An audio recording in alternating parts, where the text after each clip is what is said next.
반갑습니다. 오랜만에 지금 퇴비를 만들고 있는 과정에 대해서 한번 근황 보고라고 해야 될까요? 한번 하기 위해서 지금 잠깐 나왔습니다. 지금 보시면은 예전에 비하면은 좀 퍼진 것도 있긴 하지만 많이 낮아졌습니다. 중간에 제가 수시로 물을 준 것도 있지만은 최근에 조금 비가 와서 수분이 좀 보충이 된 것도 있거든요. 그래서 아래쪽은 좀 썩었고요. 이렇게 축축하면서 이게 좀 가라앉은 부분이 있고, 위쪽은 아무래도 바람이 많이 불고 노출이 되어 있다 보니까 조금 말라서 지금 아직까지 건조한 상태입니다. 제가 최근에 이틀 전에 지금 여기다가 유기질 퇴비라고 해서 지금 소똥을 발효시켜서 만든 유기질 퇴비를, 기성 퇴비를 지금 제가 여기다 한 2포대에서 3포대 정도 뿌려놨거든요. 지금 보시면 여기 검정색으로 보이는 게 유기질 퇴비입니다. 이렇게 발로 살짝 건드려도 풀리죠. 이능 퇴비를 여기 천연 퇴비를 만들 때 뿌려주시면 도움이 됩니다. 이유는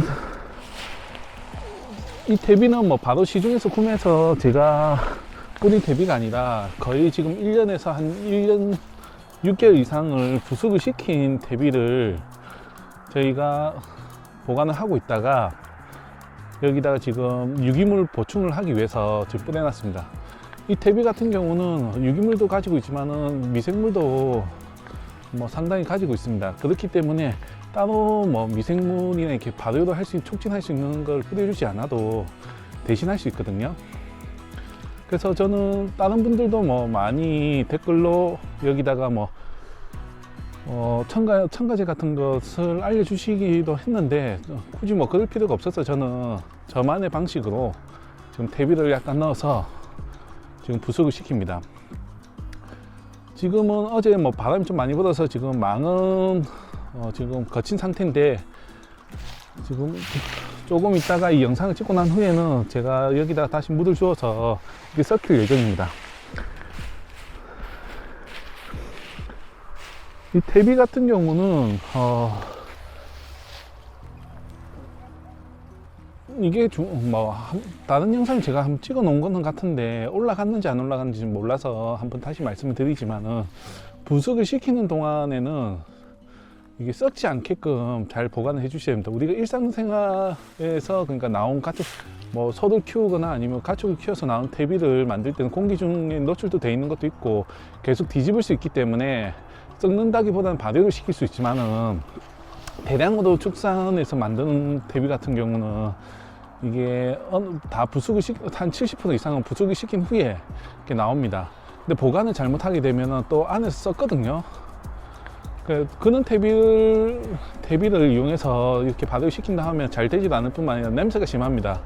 하지만은 1년 이상 묵혀뒀던 퇴비를 이용을 하면은 미생물이든 유기물이 많아서 도움이 되니까 이용을 해보시면 좋을 것 같습니다. 그리고 지금 1월 지금 나무 휴직일 때 어느 정도 전정을 하셨다고 하면은 이렇게 퇴비도 주셔야 됩니다. 저는 여기다가 한 나무당 최소 한 포대에서 2포대 정도를 지금 뿌려놨습니다. 원래는 이 뿌리가 너무 가까이에는 주시면 안 됩니다. 이 뿌리 가까이에 주시면은 원래 이게 영향을 주기 때문에 하면 안 되지만은, 추후에 이걸 로터리 작업을 하든지 제가 다시 작업을 할 거라서 좀 가까이 좀 뿌려 놓은 상태이긴 한데, 원래는 뿌리면 안 됩니다. 그러니까 뿌리에서 약간 한 여유도 두고 테두리에 뿌려서 겉면 쪽으로 뿌리가 활착할 수 있게끔 해주시는 게 가장 좋고요. 좋은 퇴비는 뭉치지 않고 잘 바스라진 퇴비가 제일 좋은 퇴비입니다. 우리가 시중에서 사는 퇴비, 그러니까 포대식으로 나오는 퇴비 같은 경우는 처음에 나오면은 이런 식으로 지금 약간 푸석한 정도 수준일 겁니다. 하지만 보관을 잘못하거나 하면은 이렇게 덩어리가 진다거나, 이건 지금 마른 상태에 뭉친 상태지만은 심한 경우는 이게 죽처럼 우리가 설사라고 하죠. 설사처럼 죽처럼 되는 경우가 있습니다. 그리고 비릿한 냄새가 나면서 안 좋은 냄새가 납니다. 그런 퇴비는 좋지 않은 퇴비거든요. 이런 퇴비 같은 경우는 나무 같은 경우에는 이게 겉에 껍질도 있고 하니까 어느 정도 보호가 되는데 채소를 심는 곳에 그런 거 준다고 하면은 대대 또 농사가 안 되는 경우가 있다고 하더라고요. 그러니까 이 부분은 잘 참고하셨다가 주시고, 지금 1월에서 2월 사이에 퇴비를 주시면 휴직이기 때문에 나무나 채소에 영향을 주지 않습니다. 그리고 지금 이 땅에다 뿌려 놓으면은 토양 물리성이 나죠. 그러니까 단단했던 흙이 좀 부드러워지고 조금 속에 있던 유기물이 이렇게 활발하게 움직이기 때문에 내년 농사에 도움이 됩니다.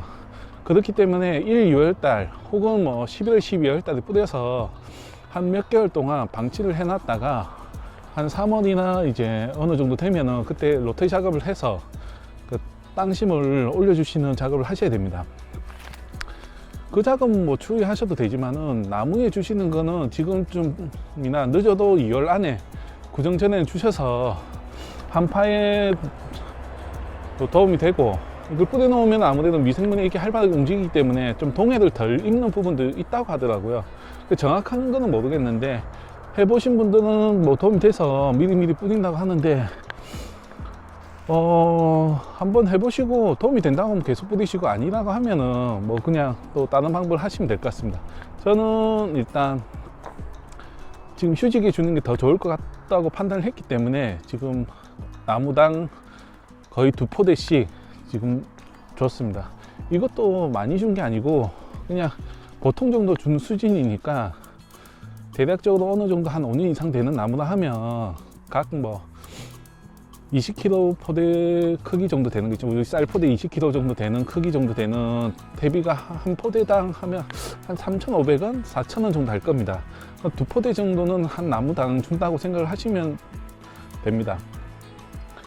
그렇게 하시면 아무래도 나무에 도움이 많이 되니까 따로 화학 비료 주는 것보다 이게 훨씬 효율적이거든요.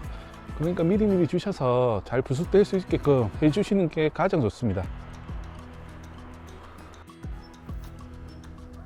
지금 낙엽에다가 제가 지금 물을 듬뿍 주어서 지금 조금씩 옮겨가면서 지금 물을 주고 있습니다.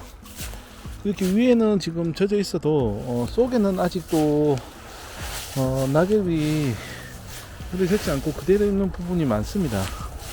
이렇게 하면서 계속 수분을 보이시죠? 이게 조금만 드러내도 낙엽이 수분이 머금지 않고 된 부분이 있습니다. 그렇기 때문에 반드시 여러 번 뒤집어서 수분을 머금을 수 있게끔 계속 해주셔야 됩니다. 일단 일부분 제가 조금씩 위로 덮으면서 유기질 퇴비도 섞일 수 있게끔 지금 작업을 하고 있습니다.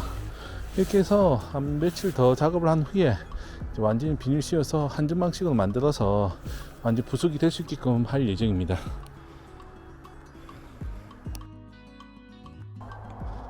반갑습니다. 오랜만에 지금 천연 탭이 만드는 영상을 올리려고 하는데요. 오늘 제가 할 작업은 지금 보이실지 모르겠는데 EM균을 지금 여기다가 살포도 해줄 겁니다.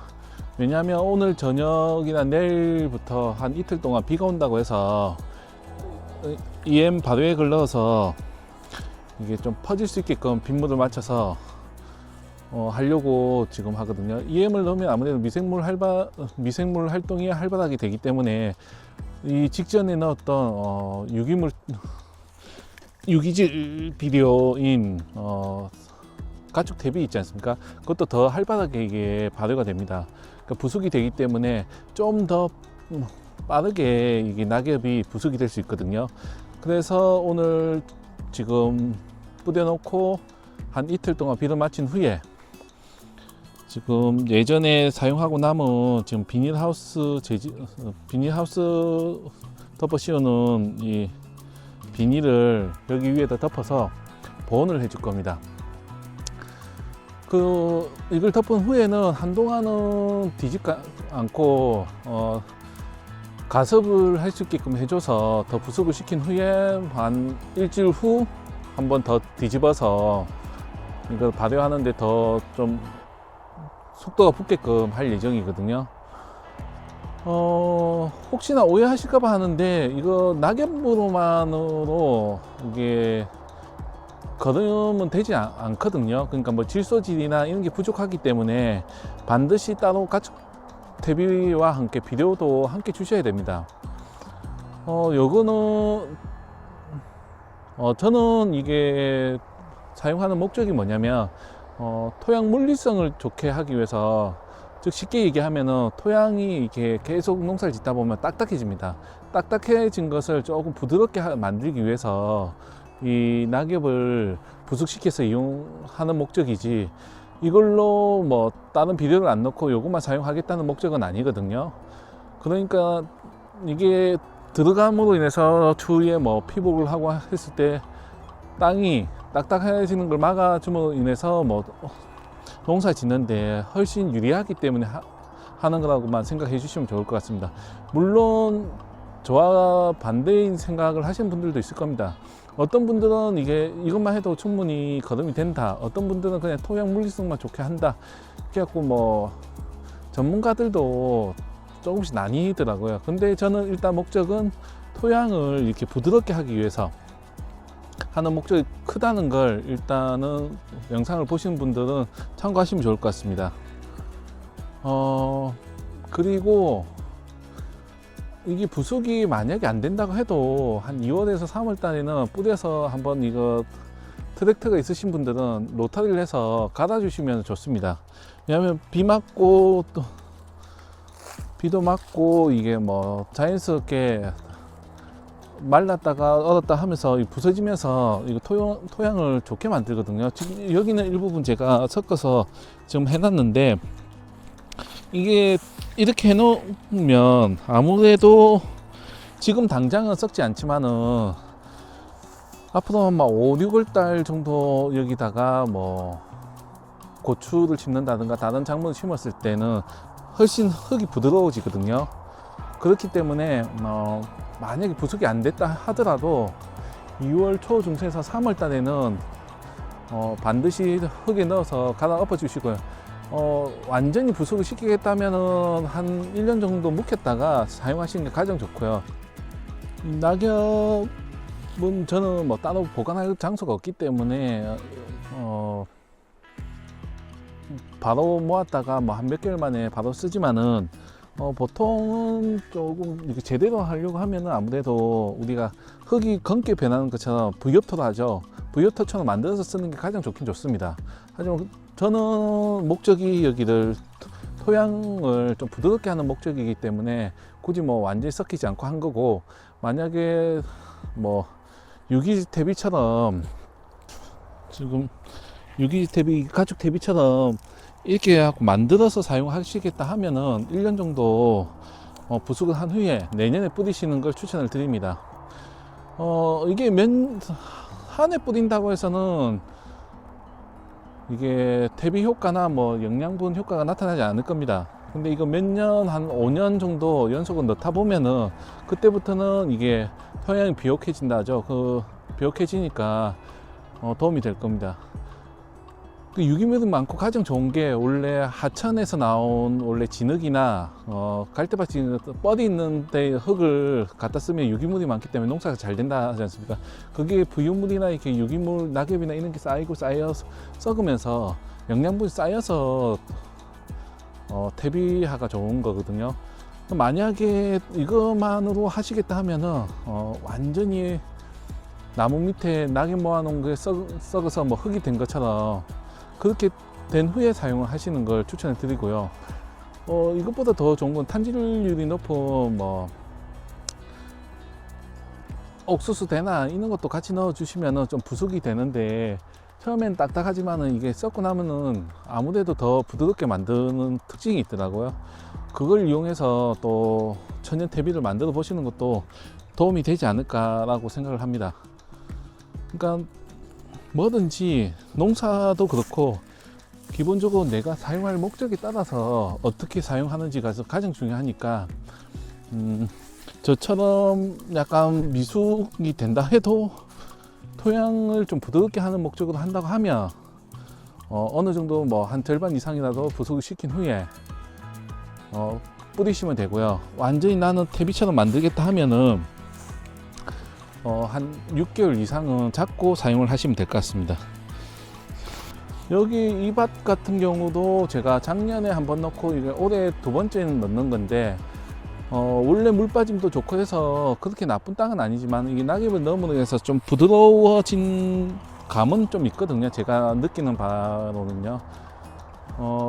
그렇기 때문에 넣을 수 있으면 최대한 낙엽을 이렇게 넣어서 꼭 뭐 이렇게 부숙을 안 시키더라도 낙엽을 넣고 깊이 뭐 이렇게 골을 타서 낙엽 넣고 가다 놓기만 하셔도 도움이 되지 않을까 생각을 합니다.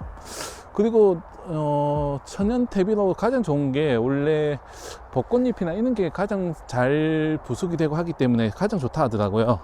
근데 뭐 그거는 구하기가 쉽지 않으니까 본인 환경에 맞게끔 해주시면 가장 좋고요.